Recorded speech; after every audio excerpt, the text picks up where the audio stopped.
हर दिन हम जिस हवा में सांस ले रहे हैं, क्या वो वाकई सुरक्षित है? भोपाल शहर की हवा अब धीरे धीरे जहरीली होती जा रही है और इसका असर अब सीधे लोगों की सेहत पर दिखाई देने लगा है। हालात इतने गंभीर हो चुके हैं कि हर तीसरा मरीज सांस लेने में तकलीफ की शिकायत लेकर अस्पताल पहुंच रहा है।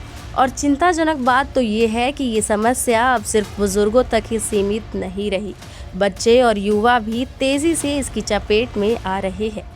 नमस्कार, आप देख रहे हैं आयुध और इस रिपोर्ट में हम आपको बताएंगे इस बढ़ती समस्या की असली वजह।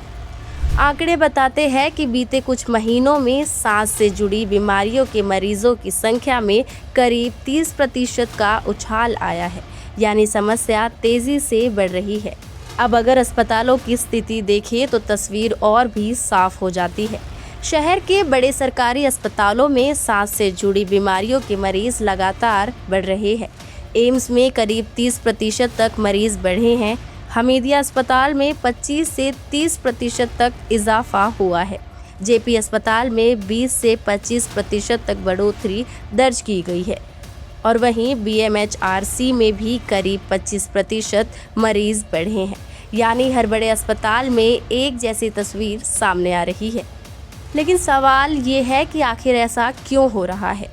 हवा में मौजूद बहुत छोटे छोटे धूल और धुएं के कण सीधे फेफड़ों को नुकसान पहुंचा रहे हैं और यही वजह है कि अस्थमा, ब्रोंकाइटिस, एलर्जी और फेफड़ों के संक्रमण के मामले तेजी से बढ़ रहे हैं। सांस के रोग विशेषज्ञ डॉक्टर प्रखर अग्रवाल भी इस स्थिति को लेकर चिंता जता रहे हैं। उनका कहना है कि प्रदूषण का असर धीरे धीरे सामने आता है, लेकिन लंबे समय में ये गंभीर बीमारियों में बदल जाता है।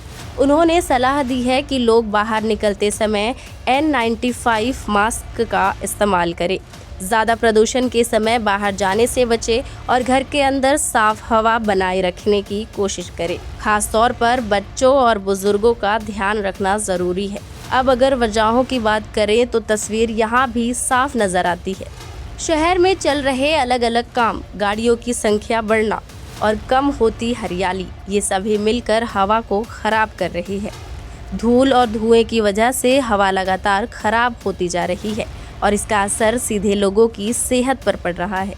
वहीं प्रशासन का कहना है कि हालात सुधारने के लिए कदम उठाए जा रहे हैं। नगर निगम के मुताबिक जहां काम चल रहा है वहां नियमों का पालन कराया जा रहा है। ग्रीन नेट लगाने के निर्देश दिए गए हैं और जहां ज़्यादा धूल उड़ती है वहां पानी का छिड़काव कराया जा रहा है। इसके बाद भी ज़मीनी हकीकत कई सवाल खड़े कर रही है। शहर में एक साथ मेट्रो का काम, फ्लाईओवर, सड़क के काम और बड़े पैमाने पर निजी काम चल रहे हैं। इन सब के चलते लगातार धूल उड़ रही है, भारी मशीनें चल रही है और प्रदूषण बढ़ रहा है। पिछले कुछ सालों में गाड़ियों की संख्या भी तेज़ी से बढ़ रही है, जिससे स्थिति और भी गंभीर हो गई है। इसके साथ ही पेड़ों की कटाई इस समस्या को और बढ़ा रही है।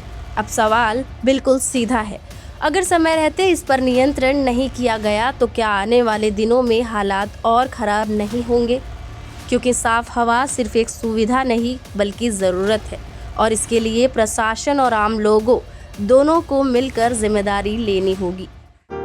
लगातार जुड़े रहने के लिए आयुध को सब्सक्राइब जरूर करें।